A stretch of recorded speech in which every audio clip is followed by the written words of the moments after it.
Hello, welcome to today's episode titled Don't Limit God. If you get into a decrease or loss mentality when you're facing lack, it's tempting to settle for less than God's best. Don't do it. Instead, keep reminding yourself of who your Heavenly Father is. He's a God of increase, a God who multiplies.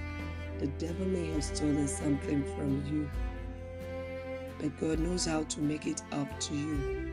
1 John chapter 4 verse 4 says, "You are of God, little children, and have overcome them, because he who is in you is greater than he who is in the world." God, your multiplier, is greater than anything the devil has ever done.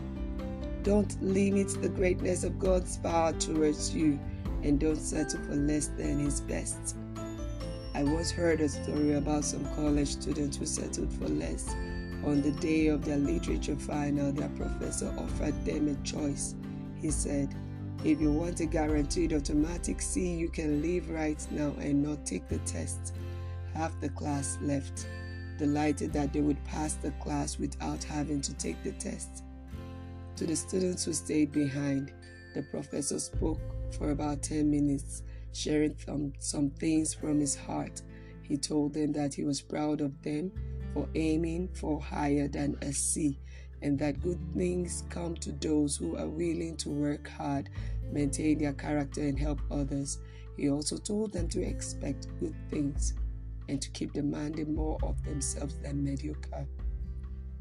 Then he said, "For those of you who stayed behind and were willing to try for better than a C on the test, I am giving you an automatic A.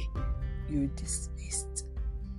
I imagine that when the first group of students heard what had happened, they were kicking themselves. They were willing to settle. To be safe, they had limited their potential and they missed out on a greater opportunity. Have you ever limited God by settling for mediocre? I must admit that I have. I've played it safe and settled for good enough when awesome was just around the corner. There have been times when I should have expected more or put in a little more effort. I don't want to ever fall into that trap again. I never ever want to limit God. So as you step out today, I urge you to have it in front of your mind. Don't limit God. For what God cannot do does not exist. Do enjoy your day.